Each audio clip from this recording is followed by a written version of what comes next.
welcome to What the Hell. Today we're going to talk about the new Suicide Squad, but first, a couple of things. We have a new subscriber, Kevin Evans. Thank you for subscribing. Hey, Kevin, welcome to the jungle. Kim Evans. Kim Evans. You said Kevin. No, I didn't say Kevin. Where the fuck You did know you what, get Kevin from that? Kim, you know what? Where he has verbal dyslexia, I think I've got audio dyslexia sometimes. I think most of it is just. So. I think most of it is as you go back and listen to some of our previous episodes, you'll realize that It's true. it's true. Like I'll mishear you, you'll misspeak, and then somewhere along the lines, a third variant. You've got your COVID-19, then you got your Delta variant, then you've got us. So. And another thing is we have another comment from the Casey Anthony, Psychos and Sociopaths. God, no, I didn't want to do that.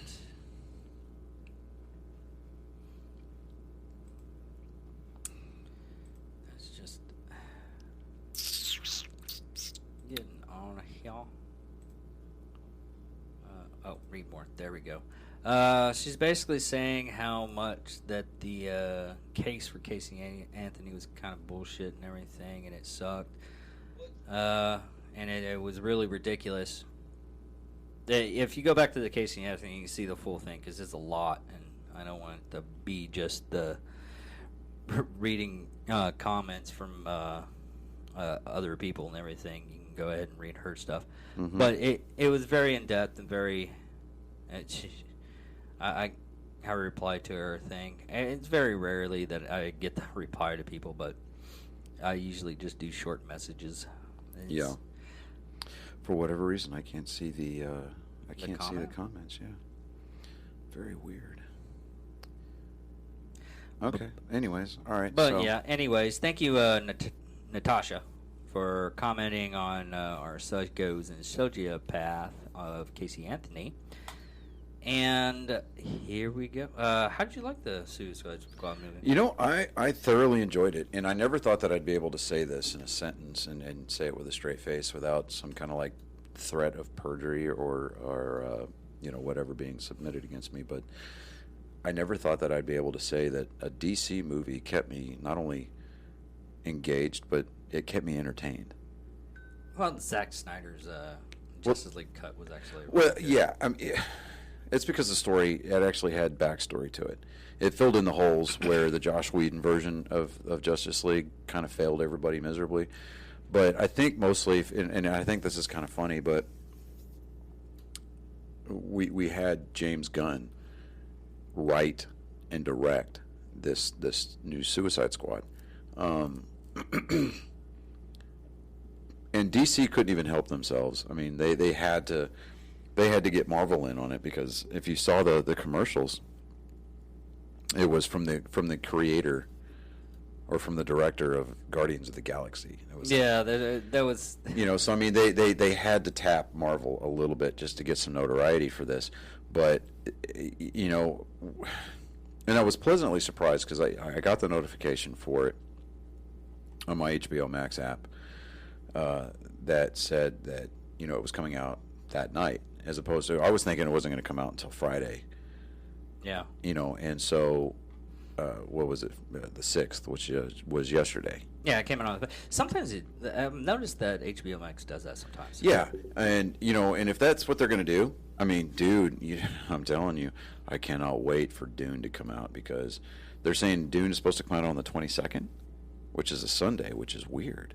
So, I don't know, we'll find out. But getting back to Suicide Squad, you had your 3 main characters that were still there as part of viable part of the story. You had Amanda Waller, you had Harley Quinn, and you had Colonel Flag. Flag, the guy that plays Flag in this movie, he was, as you brought up yesterday, and you and I were talking while we were at work. He played Kovich in the original Altered Carbon, season 1. Tadashi Kovac. Thank you. Russian and no, it comes out on a Friday. Okay. October. It's 22nd. October 22nd. Okay, I'm looking a month prior. Okay, so it may come out on the 21st, which is totally okay with me. Yeah. But I mean, now of course you know that we are going to be in a position where we have to go back and rewatch the original Dune first, just because I mean the original Dune was a humongous hit. And funny story on that. My dad, to this day, he keeps on repeating this, and it was the part where something blew up, but there was a dog in there, and I was a kid when we first saw it in the theaters. We went to go see it. I know who we went to go see it with. We went to go see it with my Uncle Kent and my Uncle Timmy. They were friends of the family, not actual family members, but family. And my first instance with that movie, my dad keeps on repeating every time we mention Dune. It's like, I still can't believe when you actually saw that in the explosion and everything, you looked at me and like, Daddy, did the dog go away? Where's the puppet dog? To this day, my dad keeps on, he's like, Daddy, is the dog okay? Well, and then I think what we need to do is have your dad in here when we review Dune, because I want to hear this story first. Yeah, we'll have him in. But, but getting back to Suicide Squad, it was a fun movie. It was a fun movie. I mean, it was well written. It didn't seem like it was just kind of thrown together. It had. Well, they also had like a year to polish it. They did. But it had the right amount of gore. I mean, just some of the death scenes were just incredible. Well, some of the starfishes. Oh yeah, the Starros. Star the Conqueror. They ripped off like the face. I mean, it was an intermixture of a thriller, a comedy. It was a James Gunn movie. Yeah, because most of his James Gunn movies are like that. I mean, look at what was that one horror movie that he did that got him start? It's like Parasites or some shit like that. Something like that. But this is the type of movie that, I mean, this is for the more mature comic book connoisseurs and action aficionados. This is not a family film. Do not mistake this. This is not a family film. There is language. No. There is violence. There's a lot of gore. Now, there's no nudity in this movie at all. So, which to be the whole nudity factor. It was like a blip. It was a blip. What was it? It was the bar scene. The bar scene, yeah, when they were going out the back. Yeah. Now, but it wasn't gratuitous. They didn't need to sell that. I mean, it was so very subtle that they didn't feel like it needed to be a part of the story. Kind of like Game of Thrones. They didn't need to. Holy shit. They didn't need to sell this as pornography with a side of storyline. It wasn't that. I mean, it was really well done. I'm looking at James Gunn stuff. Yeah. And this populated. They're making a Peacemaker TV series. And the poster on it, I'll find the poster and I'll put it right here. It says, "Fuck, it's Peacemaker." I didn't like his character, man. I really didn't. Especially there towards the end of the movie. And by the way, there's spoilers that are going to be sprinkled throughout this. It's a smattering of spoilers. So if you Slither, Slither. Yeah, there you go. But if you haven't seen, but he only written. If you haven't seen The Suicide Squad, go to the theaters, check it out there, or if you've got the HBO Max app, check it out there. Yeah. But I was impressed with this movie.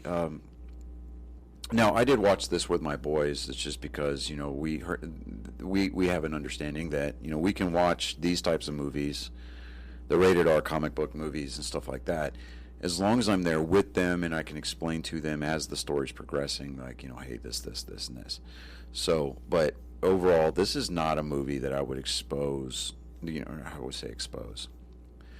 I wouldn't let. This isn't a family film. No, not by any means. This is a.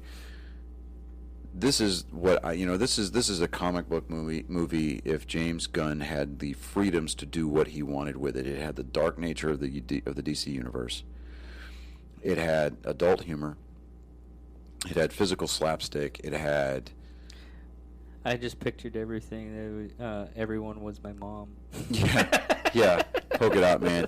He's Out. like, I just imagined everybody was my mom and I killed them. You had your. I really got to watch that again. I do. I do as well. But I really, really, really, really enjoyed this movie.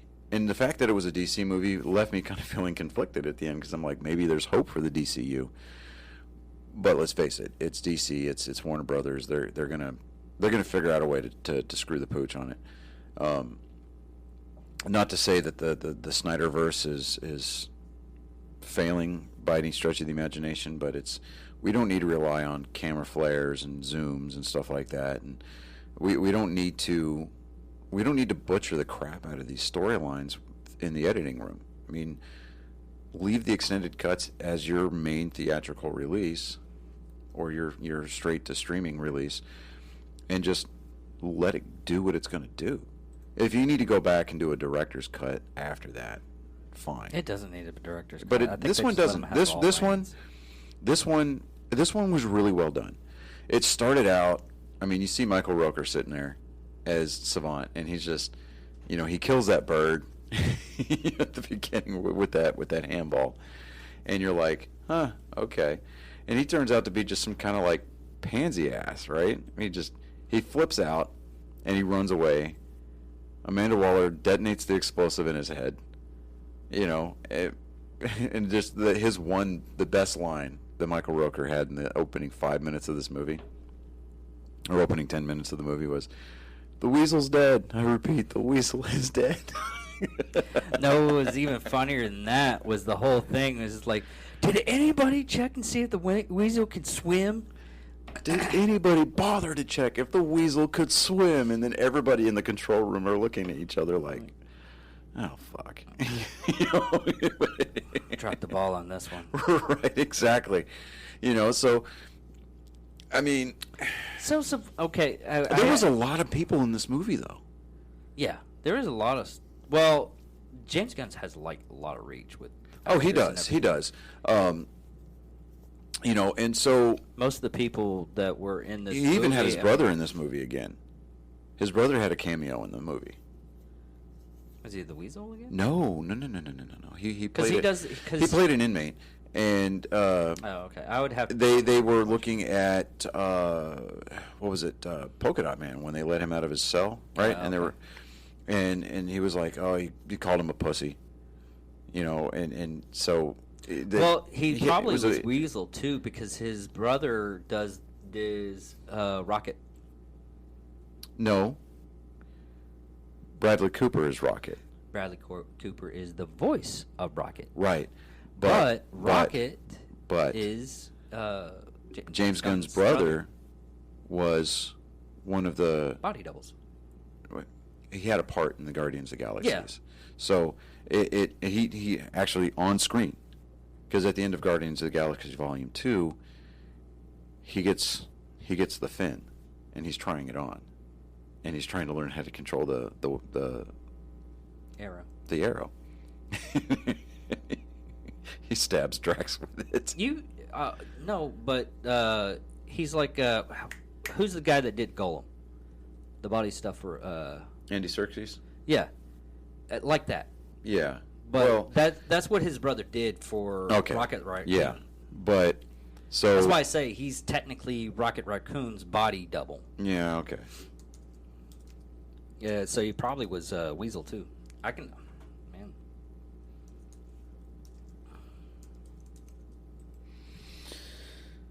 Oh, let me see here.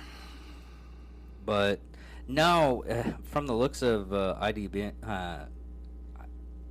James Gunn is going to be busy for a while because he's doing a Stark Season Hutch TV series, Wile E. Coyote. Sylvester Stallone was the voice of King Shark. That's what it was. Yeah. And because I was like, why is that familiar? You know, and he's like, nom nom? No, that's not nom nom. Not that either. You know? Really? But I think that the standout here in this movie wasn't. It wasn't. Yeah, Sean Gunn was the Weasel. Okay. All right. Cool. But you know, it wasn't Margot Robbie. I mean, yeah, I love her as Harley Quinn. I mean, she just nails that role. Yeah.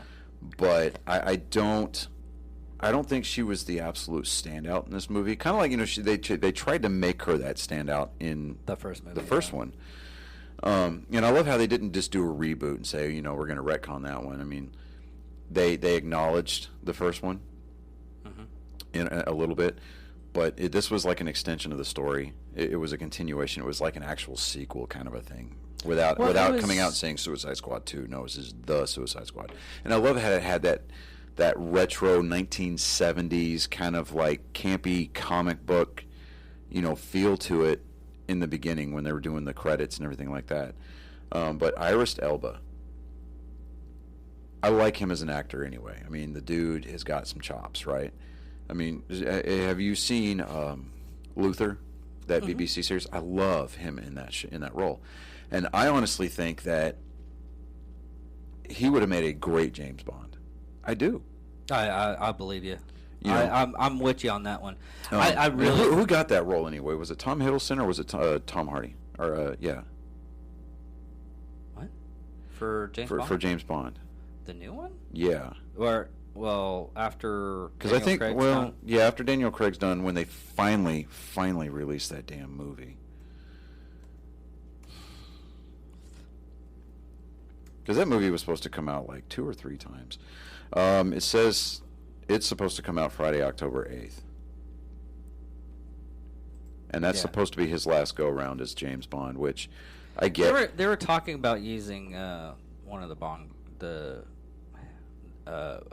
female black actor. Yeah, they backed off. Broccoli Studio Productions backed way off of that. I mean, they got so much blowback because they were talking about renaming the character to Jamie Bond, and they were like, well, you know, 007 is not a person; it's just an identifier.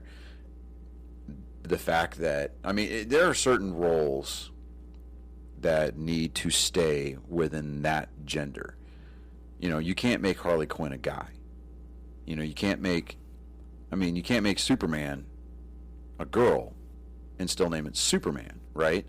I mean, that's why we've got Supergirl and we've got Supergirl, right? So I mean, they've got their own. You know, you can't make Wonder Woman a dude, you know, or Aquaman a girl. James Bond is a quintessential man. That's a male role. Okay, I'm not saying that it couldn't be done, albeit it may be done rather poorly. Yeah, they're just doing speculation right now who might be the next James Bond, and some of it's just. I think Tom Hardy would be great in that role. I really do. Because I mean, if you've seen him in Peaky Blinders, I mean, he's got that kind of persona a little bit already. Now I know that he's busy doing like the Venomverse stuff, but did you see the Carnage new yeah, the new Carnage trailer? Yeah, I can't wait for that. And Tom Hiddleston, he's going to be tied up with Marvel playing Loki for a while because I mean they're already going to come out with a second season for Loki. So, but he can still do it. Yeah, he can still do it. But I mean, because let's face it, he had that one movie that he was like a hotel spy type deal. Yeah, the Night Manager. Yeah. Yeah. I mean, he did that while he's doing Thor Ragnarok. Yeah, I mean, but either of those two guys, I think right now, in my opinion, those two guys are the leading candidates. But Idris Elba, I think, would make an amazing James Bond. I would be more in lines with Idris Elba. Idris Elba? Idris Elba. Yeah. Sorry. Idris Elba would make a great James Bond, and they could do a lot with the role from there. Didn't he play like a spy thing? I know they had like a Netflix movie that he was like a police officer, but he was working with like a pickpocket that thought he was a terrorist. Terrorist. I forget the name of it. Yeah. Kind of want to watch that movie again. Yeah, let me look it up here. His filmography real quick. Let me see here. I'm already on him. Yeah, I'm looking too. Well, yeah, that sounded bad. Anyways, and the fact that he jumped on with the DCU after his falling out with Marvel, because the way that I guess he just didn't appreciate the whole makeup process for Heimdall. But all that aside, let me see here. The Take. The Take, yeah. I want to say that wasn't that a Netflix movie or something like that? It went straight to Netflix, but I think it was one of those ones that were. I think it was released overseas, but we never got it. Yeah. I mean, he usually plays a pretty stand-up guy, or he'll play, like if you go back to watch Luther, he's got his issues, right? And they're so freaking hilarious. Yeah, but his role as excuse me, his role as Bloodsport in this movie was really good. I mean, because he established himself. He didn't have that over-the-top superhero build, Like Peacemaker. Yeah, I mean, it's John Cena, dude. And his whitey tighties, which is racist, by the way. You had to watch the movie to get that one. Yeah. So, but his role as Bloodsport, I mean, I thought he pulled it off, man. Because I mean, he would talk to himself, whereas you would assume, like some superheroes that have got that merc skill set, they would break that fourth wall, kind of a la Deadpool, right? No, what really got me was the part where Waller was gathering everything, finally got him to lead the team and everything like that. Yeah, they're doing the briefing. And everybody has a unique skill that... Yeah. And they go past and they get Peacemaker and everything, and it's verbatim what they just said about freaking Bloodsport. Yeah. And he's like, I can do that. He goes, I can do it better. What do you mean you can do it better? It's like... same bullet, or a different bullet, same hole. It's like, how are you going to do that? Smaller bullets.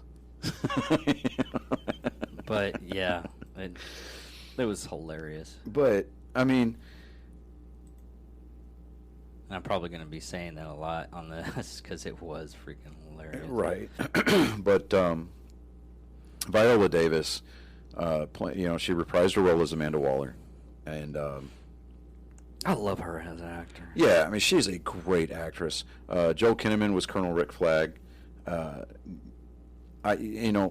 evolution of his character between the first and second movie, outstanding. I mean, he kind of said, because in that first Suicide Squad movie, he was by the book, and right, except right there at the end, when he let the Enchantress go, right, to set the whole storyline off, but. It was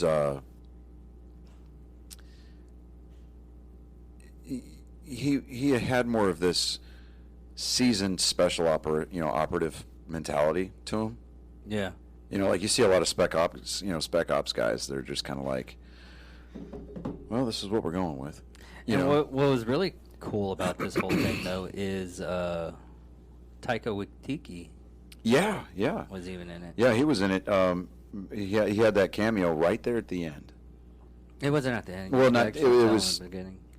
Was it the beginning? Yeah, because they did a flashback in the beginning. It was a flashback. But yeah, it was... Because remember all the rats were like huddled together to that's true. Give them more. Pete Davidson, this guy is going to become like the next Steve Buscemi, I think. But I still don't like him. I don't like him either. It's one of those things that I have to meet him and everything, but everything that... It was kind of the whole thing he did with Dan Crenshaw after he was like, well, they forced me to apologize to him and everything like that. I'm like, it kind of sounded like a douchebag now. Yeah, I mean, he's one of these Saturday Night Live rejects that he did his tour on the show and decided, I'm going to use that as my springboard. Well, most of them do that anyway. Yeah, but... except for Keenan. Yeah, well, see, but Pete Davidson, to me, he's just kind of like... You tell that he's trying too hard, and he's using that whole Dan Crenshaw thing as... I mean, he's milking it. Like, dude, he's going to get his 15 minutes, but he's trying to stretch it out into an hour. And just like most things that Hollywood stretches out, Yeah. it leaves a lot to for it's lacking, and Calendar Man. That's what he was. It was Calendar Man. who? Sean Gunn. Yeah, because he had that on his forehead. Let's see here.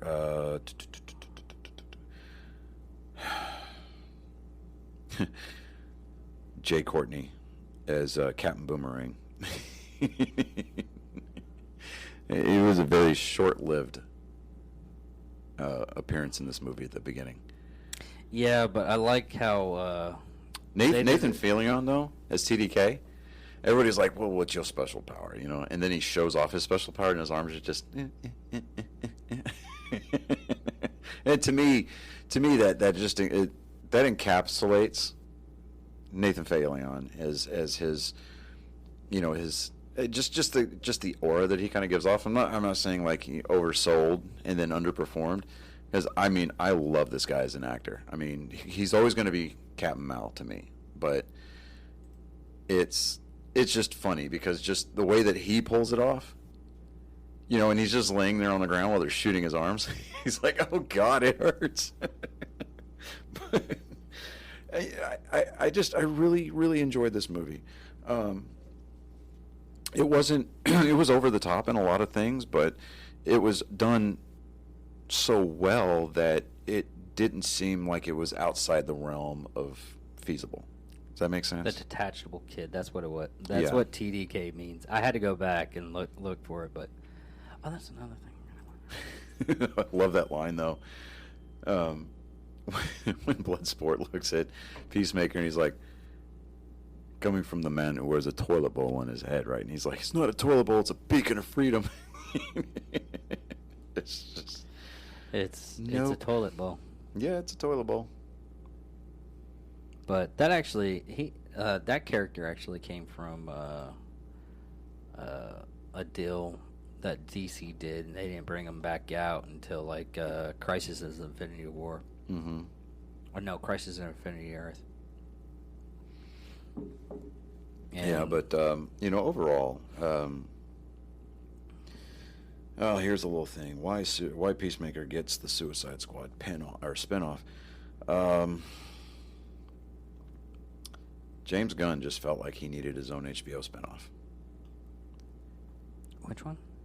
Peacemaker.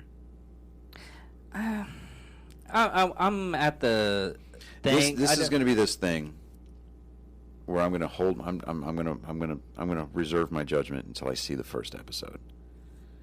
I do that a lot nowadays. It's like the new the Batman that's coming out. Yeah, with Robert Pattinson. Patrick. Robert Pattinson. Yeah. Yeah, everybody's like, oh, he'd make it. I was like, you said the same thing about Ben Affleck. Ben Affleck was technically a good. Okay. He was a good Bruce Wayne. Yeah, and that's what he says. Even Christian Bale said that. All the actually the Batmans from the past, except for like George Clooney and Val Kilmer, still was really good. But Val Kilmer was a great Bruce Wayne. Yeah. George Clooney, unfortunately, will always and infamously be associated with bat nipples. Yeah. But you're not playing Batman. The director is playing Batman, technically. If you actually think about it, the director is playing the superhero characters, because the superhero characters, except for someone like Superman, Mm-hmm. which Henry Cavill, I thought, did a bombastic job on that.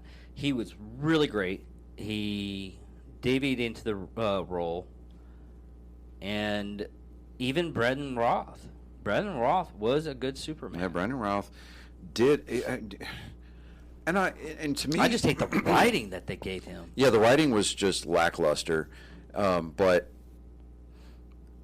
I really, really wanted to see him finish his 3-film commitment as the Man of Steel, because he looked like Christopher Reeve.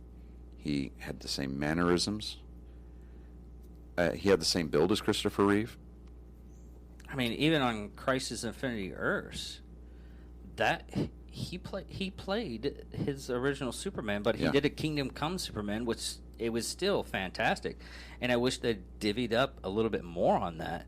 It was just, oh my gosh, he was so great. They should use him for Kingdom Come. Yeah, I mean, when Christopher Reeve's widow gave him a necklace that Christopher Reeve himself wore and said, "Look, you have my blessing to play this role." To me, that is the ultimate compliment, because I mean, for our generation at least, Christopher Reeve is always going to be Superman. Yeah. And the day that he had that that equestrian accident and became paralyzed, that was a gut punch. But then the day that Christopher Reeve died, that affected me, because to me, I mean, and I've said this before in one of our previous episodes, where my heroes are my dad, Superman, and Dale Earnhardt Sr. in that order. I mean, that's my list of heroes. Your heroes aren't supposed to die. They're just not. I mean, I cried when I read the death issue of Superman, right? What was the issue, number 75, right? And it had the black bag. Yeah, I know which one you're talking about.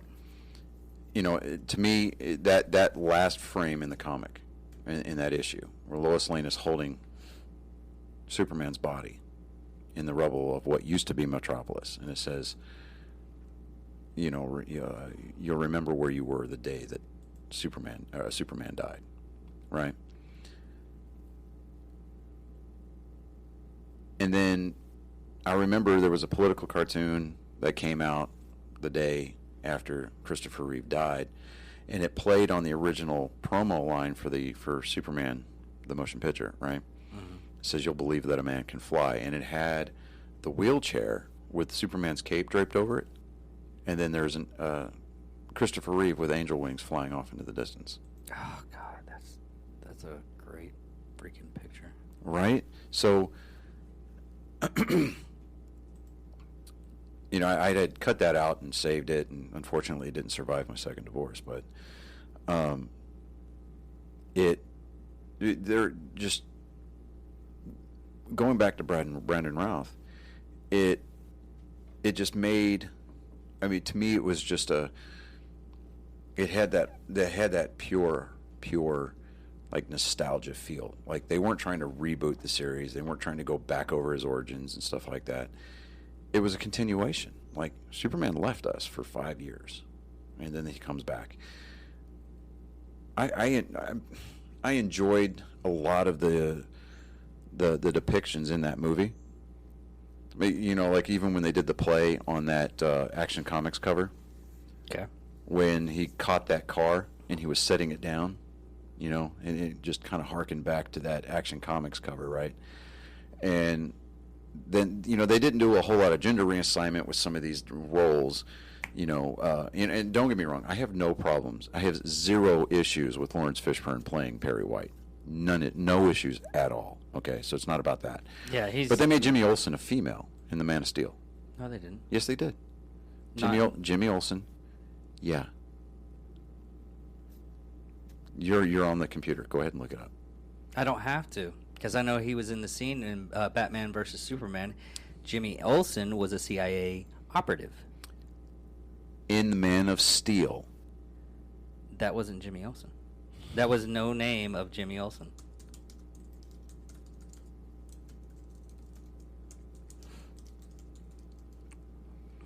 I promise you. It's just the way that I remembered it here. Let me see here.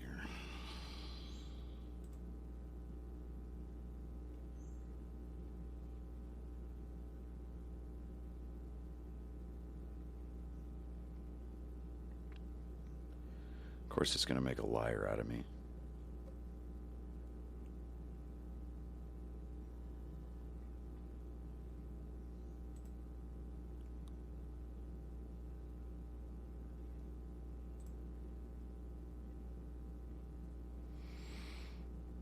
That was the thing. Like there was a big deal that they made out of it too.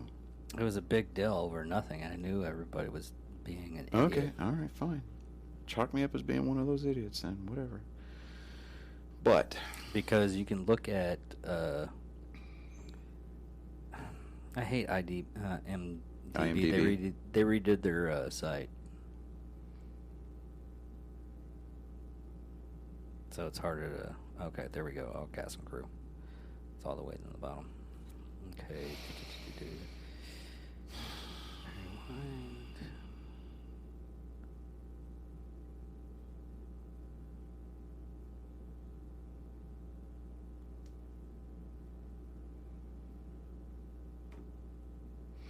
Okay, right there at the end, whenever Zod and Keller. No, wait, no, never mind. anyways, we're getting off track again. Yeah, we're But- going down a rabbit hole. Anyway, Right. so all right, so I misspoke. All right, I'll own up to that one. Bad me. All right. Yeah. So, but anyways, they didn't. I mean, yeah, they could have done way better with Superman Returns. I mean, I like the fact that they explored that whole, storyline where Lois and Clark had a baby. Oh, yeah. Right. But in the comic books, and I could be misspeaking again, if I remember right, though, it played out this way that Lois and Clark got married. Mhm. Okay. She got pregnant. And because the baby was part Kryptonian, when the baby kicked, he ended up causing Lois to hemorrhage. That was an Elseworld one. I know which one you're talking Yeah. about. And so Wave Rider, the time traveling, came in and gave Clark the choice. He said, I can reset the timeline and bring her back to life, but the two of you won't be married in it. And Clark made that sacrifice. He said, bring her back. Actually, well, Now, they DC writers doing what DC writers do. they also had one with that same scenario happened. He couldn't get there fast enough, and he went into space, and him and Maxim became a thing. And you just read comics. Yeah. But So nobody ever truly dies in the comic book universe. yeah, but no, they had an interesting storyline at one point in time, to where the artist used Christopher Reeves as a template, Mm-hmm. and they had a Kryptonian adopted son. He was full Kryptonian and everything, because he was eventually found out he was Zod's and Ursula's child, Yeah. and they named him Christopher. Ooh, that's interesting. It was awesome. That's a world class tip of the hat. tip of the hat to Christopher Reeve. Yeah. But yeah. So back on Suicide Squad though, I absolutely enjoyed this movie. Yeah. I mean, I would watch it again. I am gonna watch it again. I'm gonna watch it again tonight. But After just talking about it and everything. yeah, but with Idris Elba's character though, I love you watched him kind of go from this I don't give a shit about anybody but myself. I mean, he even tried to get rid of his daughter at the beginning of the movie by telling her, look, the best thing that I can do for you is staying in here, right? And then of course Amanda Waller goes in there and she's like, well, if you don't do what I'm going to tell you, she can end up in here, and you know how pretty little things like that fare in this place, right? Yeah. And so he goes into it reluctantly, and he ends up becoming the leader that everybody told him that he needed to be.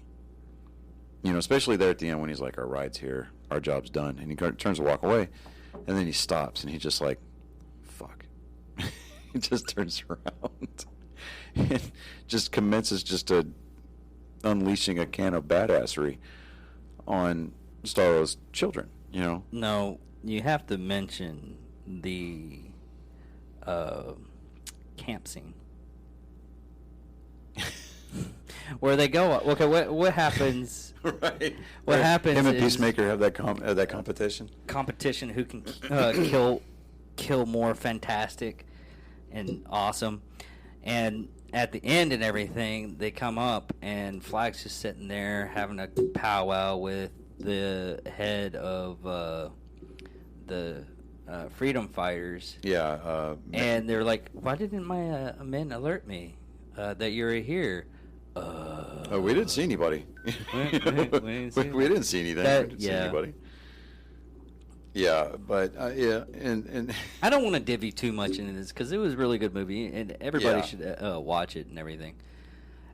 That's one thing. I like doing reviews, but I don't like doing reviews. Sometimes I want to give it like 2 weeks, but everybody else on the internet is doing reviews and explaining the ending and doing this, doing that. Oh God, I hate those YouTube guys that are like, oh, this is what this means, and this is what this means, and like, and if you're thinking I'm wrong, you're just stupid because you don't read comic books. Like, look, just Yeah, I hate one of the guys that actually does do that.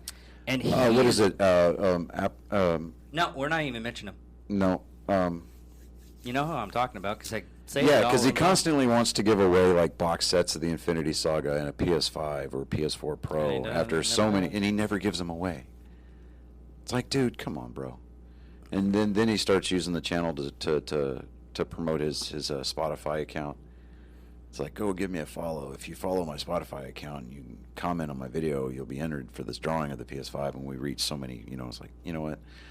I don't want the router. I don't want the router that you can't cross-platform with anybody else. You just stop. Yeah. But anyways, well, we can cut it off of that. It was actually a very wholesome movie. Taking it off the top of that. Give it a watch. I mean, I'm not gonna boast on the Rotten Tomatoes because I think this is a joke, and this is just an honest opinion of two fans of these types of movies and everything. So we're kind of biased, but to the point of it really does make me feel that it is an everyman movie. Anybody that watches this movie can enjoy it from one state to the other. Yeah. It's like Deadpool. There's a lot of people that didn't understand or know who Deadpool was before it came out. Even in the Wolverine Origins, no one, well, they definitely didn't know who Deadpool was in that one because No, he was just only Wade the Wilson Merc- in that one, yeah. Yeah, he was only But that's the okay Merc because with Deadpool Mouth. fixed the timeline. Yes. Yes, he did. Yes. I will say one That's last not thing. fiction either. I loved Peter Capaldi's role as the Thinker in this movie. Oh God, yes. I love him as an actor. because he's like, okay, I'll admit I fucked up. I still like that one part. He's like, I kind of, made a little love to it too. He's What? Like, I kind of had my way with it. Then they looked at him. He's like, Yeah. like you do the same thing. It was stupid ridiculous. Yeah, Taika Waititi, is the original rat catcher. That was a very emotional scene with him and her. Yeah, it was, and it kind of really gave you. I mean, it without going into the specifics of her background, it really gave Michael you the basis. Cassidy was Jimmy Olsen. I had to look it up. Sorry. Yeah. And there you come in with your random, freaking. Anyways, whatever. So they didn't really have to go into her storyline a whole lot as far as background was concerned. I mean, they handled hers perfectly with that flashback. Because she kind of explained it a little bit in her cell and on the Osprey on their way into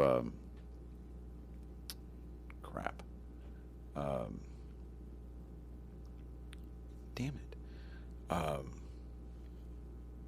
Just saw this damn movie. Corto Maltese. Anyway, so then then they show you the flashback and you're like, oh, that's her dad. That's the original Ratcatcher. And then just the scene that they had, you were like, oh, I get her now. Yeah. So, but it's going to be interesting to see Them play off of this one. Yeah, it's going to, I mean, especially the dynamic that Amanda Waller's character is going to have going forward with the people that work for Task Force X. The interns. Yeah. We'll call them the interns. Yeah, we'll on call this them one. the interns. I mean, she goes. I mean, she Now, absolutely you can't starts. say anything after that. Just the Okay. interns. Okay, the You gotta interns. let- No, I'm just saying how Amanda Waller just absolutely starts losing her shit And it's like you see that moment, like right there. She loses control, and then she realizes it, and she can't stand it. Yeah. You know, and it's like at the end of the end of the original Suicide Squad, when you see that end credit scene.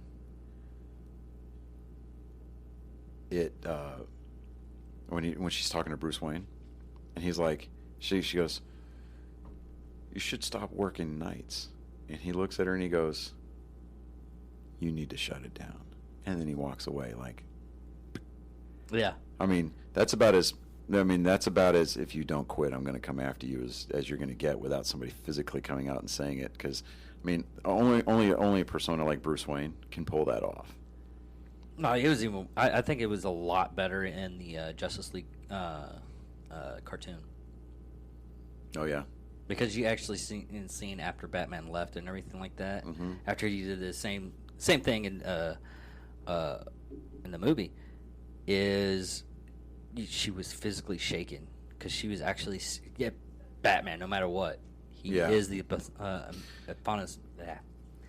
embodiment of fear. Okay, now speaking of Batman, okay, I'm going to say something that everybody's been thinking, and if you haven't been thinking it, you will start thinking it, and you're going to agree with me 100%, totally. We need to have a live-action Batman Beyond movie, and Michael Keaton needs to play a retired Bruce Wayne. Dude, you're just talking like 3, 4, 5 years old. I don't thinking. care. No. But yeah, we do need We that. need this. We need this in our lives. Exactly. Yeah, I mean, while it's not an original thought. He's like, as soon as they come up with the stuff for it, I'll do it. Yeah, I mean, Michael Keaton's for it. Yeah, he is. Even I still like. And he's one of the few people that can play a role in both the MCU and the DCU, because he plays the Vulture in Spider-Man. Yeah. And I think that he's going to ultimately he's one of those actors that's so versatile. It's ridiculous. Oh, speaking of Spider-Man, I saw an article. I don't know how legitimate the source was, but I read it a little bit. Kevin Feige came out and said that they're not going to release trailers for No Way Home. Oh, that comes out in December, doesn't it? Yeah, it comes out December 21st. They might not, and they might pull the Baby Yoda. Yeah, but I really hope so, because I'm really getting tired of finding all the information. You basically you can basically watch the movie just through the trailers, right? Not even watch But it through now, the trailers. having said that, they did an amazing job with the trailers for Endgame, because they put in the footage in a lot of the trailers was unused footage that had nothing to do with the actual movie. And they're starting to. Well, I hate to say this right now, but DC actually, not DC, but Marvel Studios, Walt Disney is doing a lot to make sure there's no more spoilers anymore. To where you go see the movie, you're entertained. Yeah. And it's getting hard nowadays to want to go see a movie that is pretty much like cookie cutter. Yeah. It's stamp, stamp, stamp, stamp. Oh, this is totally new. This is going to be a wonderful thing. You just put Batman in a different costume and named him a different name. Weird. Yeah, I mean, because the superhero genre it was starting to fall into that trap of, okay, over the top action scenes. Here lately, the only movies that were very original Mm-hmm. and very thought out, that were legitimate superhero movies. Right. And that was Super, which was James Gunn, Mm-hmm. and Bright, which is James Gunn. Talking about Bright, like on Netflix with Will Smith? Not Bright. Birthright. Birthright, okay. Now, Bright was a good movie.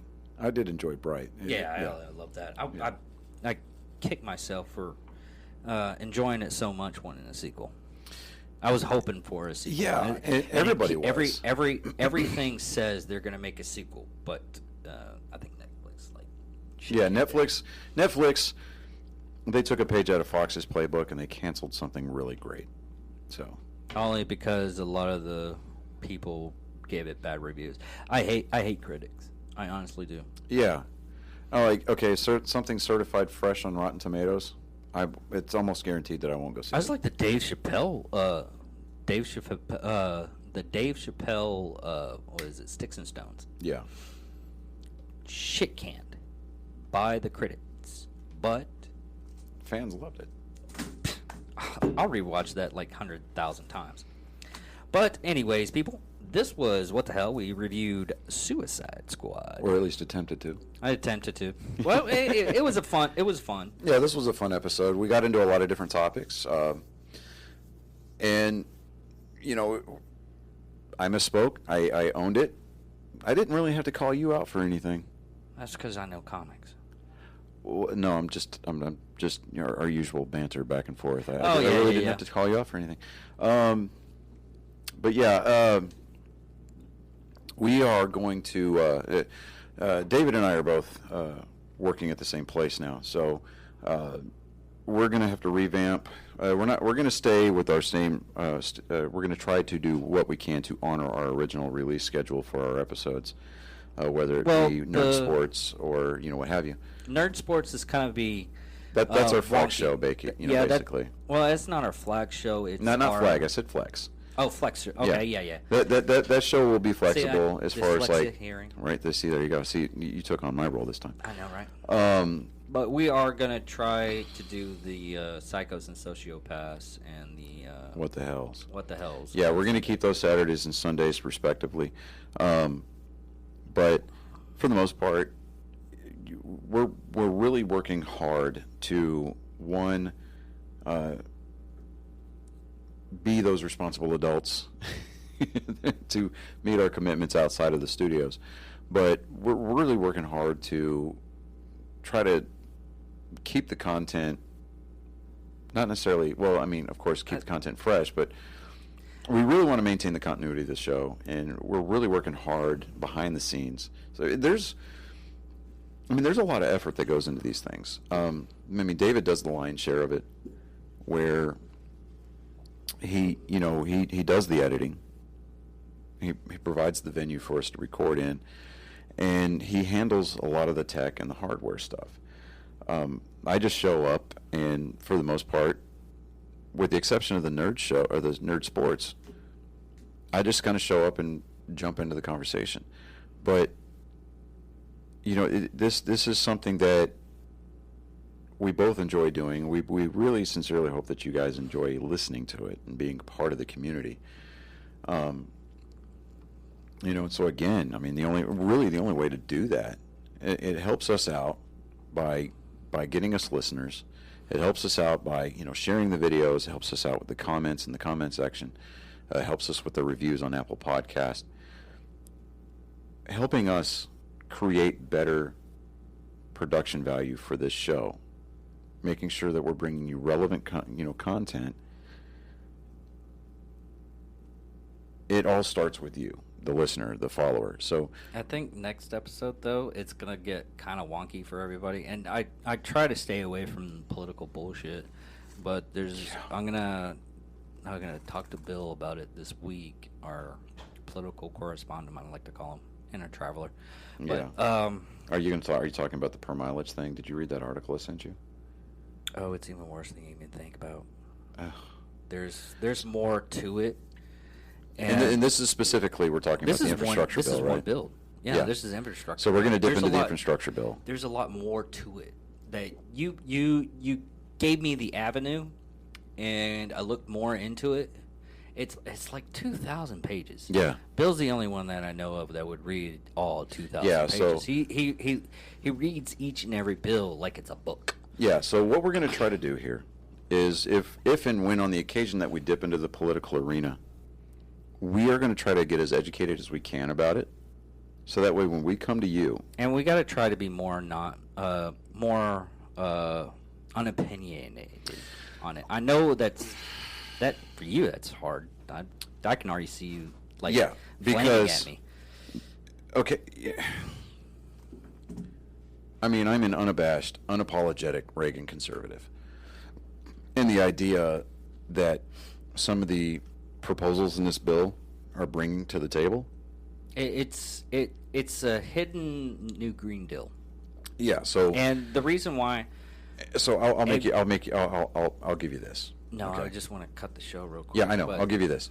We go into this. because I want to do it for the next show. I know. When we go into this, I'm going to do everything that I can to try to maintain an objectivity, but yeah, I'm just going to try it. That's the only thing I'm going to tell you. So on the occasion that we do have to get into these types of subject matters, we want to be able to make sure that we're giving you our best effort, as opposed to coming in here and just kind of rambling off and sounding like half the idiots that are on Facebook. You know, they're either surgeons, legal experts, constitutional experts, or military tacticians. They come out of the woodwork anytime anything of that particular subject matter hits Facebook. So we don't want to be those guys. So, Yeah. Because in all reality, and this is sounds so ridiculous, I'm lazy. I don't want to divvy into that political bullshit. I'll read on it a little bit if it's something that you have to be passionate about. You have to go up and you got to put your feet down, plant them, and say no. Yeah, and that's one of the biggest reasons why I don't listen to talk radio anymore, is because it consistently puts me in a bad mood. NPR is like the devil. Well, no, not even NPR, because I can't sit there and talk to you just like this and pretend that I was beaten as a child and that's why I'm a flaming this, that, and the other. I can't do that. I can't sit there and talk to you. You came from the 80s. Of course you were beaten as a child. It's not, I wasn't abused. I was disciplined, because I'm going to be the first person to admit I was hell on my parents. Oh, yeah, me Okay. too. I'm the firstborn. I'm the oldest of my four kids. Okay. I was the test pilot. I was fucking Chuck Yeager as far as my parents' parenting skills are concerned. I mean, I pushed things as far as they could possibly go, and then when it came time for me to bail out before I burned in, I did exactly that. I still got singed, but it's okay, because I'm Chuck fucking Yeager. Rest his soul. But anyway, so that's this week's What the Hell. Again, we're going to go through the spiel. Give us a subscribe. Hit the subscribe button. Hit the bell. Give us a, up, like, dislike, down, whatever. That's the reason why I don't do it. I just got... Give like us I our said, I'm comments. lazy. Get engaged with our social media platforms, people. We'll put them in the descriptions. Click the links. Do what you do. It takes And you a lot of people it takes you less than a second to hit it with your thumb. Just to let y'all know, the Instagram and Facebook, we show that the episode is up. That's a good notification from us, just like Facebook. But you actually get the creme de la creme, either Instagram or Facebook. If you like Angry Me Production, you get funny memes. That's the only thing we can give out. Really. Oh yeah. We'll meme you all day long. Oh yeah, we had some. I love the boss one I just put up. I finally defeated the final boss that I was always. Me and my coworkers are like. All right, so we're gonna wrap it up on that. I'm Johnny Skelton. I'm David Dickerman. And y'all keep it classy, and we will see you next week. Actually, we'll see you probably in a couple of days when we come back to Film Nerd Sports. Yes, we will. All right, and we promise that it won't be like an hour and 38 minutes like this week's episode I'm was. surprised people like it. Yeah, well, that's true. More people listen to the hour and 30 minutes than they do on the... Because they're getting their money's worth, basically. Okay, all right, well, good on y'all for your attention span. Anyways, we're out of here. Yep.